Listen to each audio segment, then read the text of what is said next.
What's going on YouTube? It's your boy Cal Life here, bringing you another Yu-Gi-Oh! Master Duel video, and I just want to say thank you so much for all the support. We have hit 1,000 subscribers. Now I know I haven't uploaded in like a day or two, and that is because I was still like just too busy. I've been busy with school basically.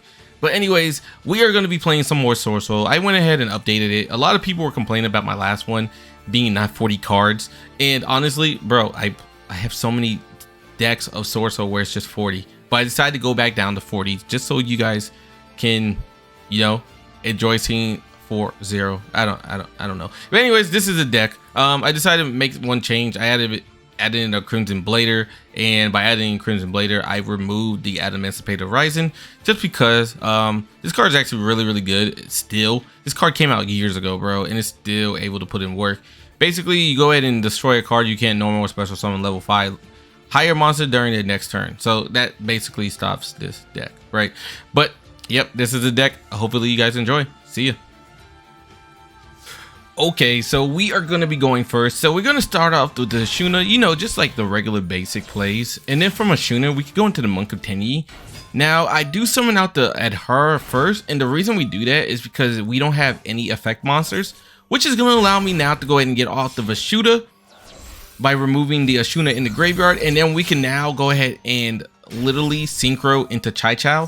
From the Chai Chao, we do get hit with the Imperm, but it's okay because we only play one Imperm and it actually happens to be in our deck. So we can use our Crossout to go ahead and negate that. And that is the sole reason of why we are playing Imperm for the most part.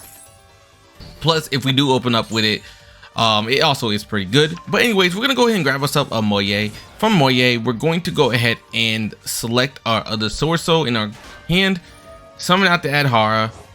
Banish the Adhara to get ourselves the Ashuna back into the hand. And then from there, we're gonna go into Draco Berserker of Tenyi. Now, the reason I am going into this and I'm not worried about any activations going off is there was no sense of a Nibiru in his hand, so unless they were playing with it off, I was not too worried. So I am gonna now go summon out the Longnyuan. From there, go ahead and get ourselves a Swordsoul Supreme changing onto the field, and we're gonna play a Call by the Grave. And they're just gonna go ahead and scoop. As I mean, let's be honest, guys. Like this right here was a complete negate. We had a banish, and then we had a double banish off of just this card, as long as they had a card in the graveyard, which they did. So we were in a really good position. Let's go ahead and get into the next one. All right, so we are going to be going second, and it looks like they're playing Solomon the Great. So I'm gonna go ahead and hit us with a Maxx C.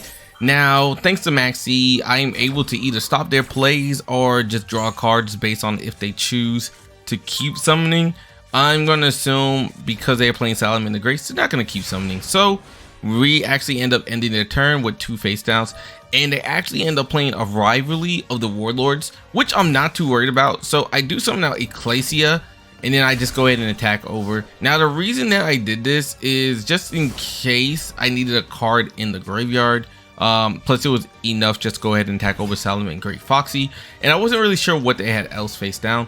So I do activate our Maxx C, which immediately ends their turn. So from here, I decide I'm going to go ahead and attack, and then look at that, it happens to be a forbidden droplet, which they go ahead and get their Foxy into the grave to go ahead and summon out their Gazelle. And at this point, I'm just gonna go ahead and crash. Now, the reason I'm crashing is because now I have what I need in our hand. I'm going to use our Swordsoul Longnyuan to go ahead and summon out another Swordsoul token, since they're both warm monsters. From there, go ahead and get a Cheng onto the field, and then I can activate Longnyuan's ability in the grave, summon out a Protos, and then use our Protos banish ability to go ahead and banish 2 cards in the graveyard. And then I'm going to activate Fire, and by activating Fire, all Solomon the Greats are basically fire, so they're kind of screwed. So they're just going to go ahead and scoop. Once again, we are going second, and I know that is not optimal for a Swordsoul player, but we got the magic weapons in the hand, the Maxx C and the Nibiru. So I'm gonna go ahead and activate Maxx C onto the Mo Ye, which is going to just chain to his special summon of his token, so it's a free card anyways. From there, we draw into a Taia, and then he's gonna activate the Chai Chao. Chai Chao is gonna give us a Ash. I'm actually going to go ahead and I believe I let it go through. yeah, I let it go through, so I let him get the cards because we still have Ash, and I wanted to use Ash on a certain thing. Now, I'm gonna be honest, this duel actually was kind of nervous because I forgot I turned off my chain activation. So as you can see, we do have Ash Blossom in our hand. I meant to chain this, but because our activation was turned off, we could not. So yep, he gets the free draws from the Maxx C himself. I'm gonna activate Ashuna's ability in our graveyard so I can go ahead and put a Vishuda onto the field, and we're just gonna go ahead and end the turn. Now, I could have done some more stuff, but because of the Maxx C, I didn't want to give him too much cards, and that's completely on me. But look at this: 1 card, 2 cards, 3 cards, right? 4 cards is being summoned. So there goes the Boxia. From Boxia, he's gonna activate Boxia's ability, and then he's going to go ahead and toss a card into the grave. Now, I believe I actually ashed this. Oh no, I do not ash it. That's right. So he does go ahead and activate the Long. From Long, he gets off the token, and before we could give him any ability to negate this, we're gonna summon out the Nib. Nib is gonna go in defense. He's going to get the token, and he's gonna go ahead and activate Pot of Desires. Now we Ash Blossom it, which is going to stop the 2 card draw. So he banished 10 for no reason, which is fantastic, right?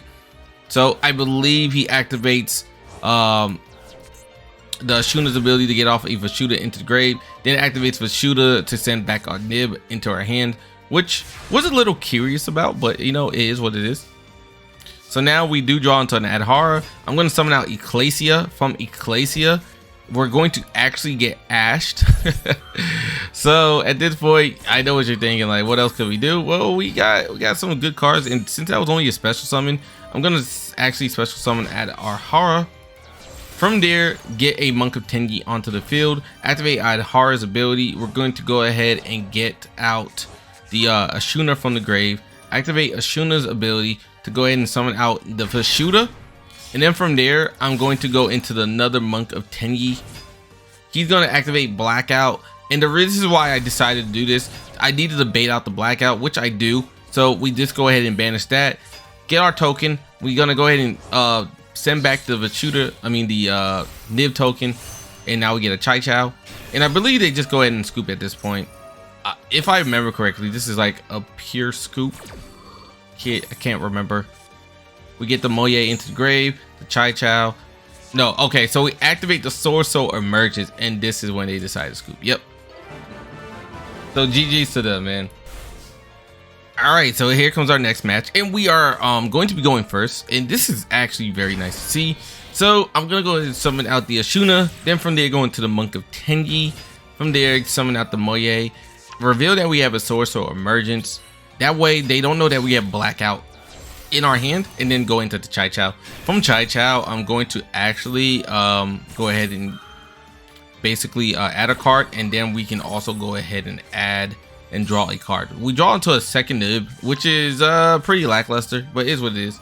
So we activate the Swordsoul Emergence, and then from here, I just play the Blackout and end my turn because something was a little off.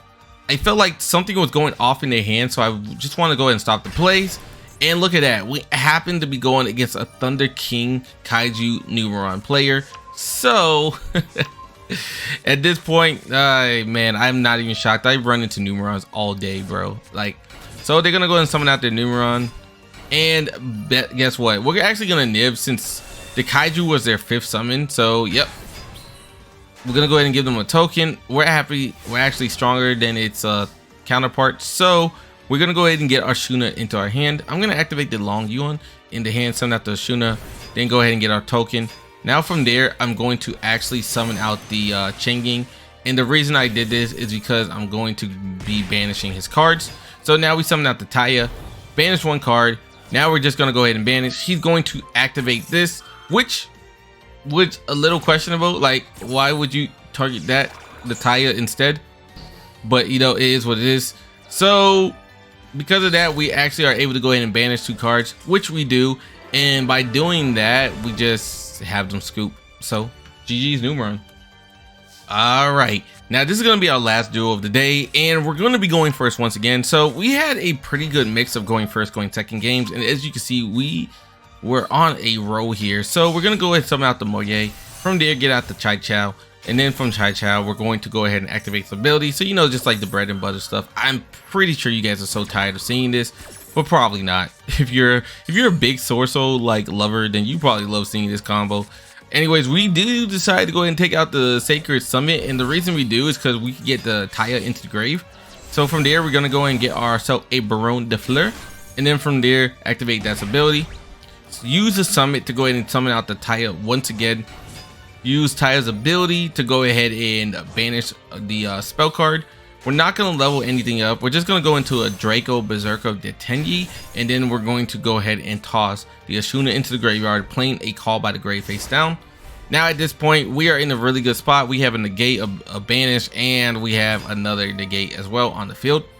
So they decided to go ahead and use Reveal the Taia. I decided to go ahead and actually banish the Mo Ye, and the reason I did this was because I could at least stop them from a play.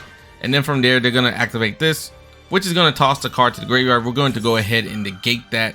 So at this point, we're looking pretty good. So after negating that, they're going to go ahead and play one card face down.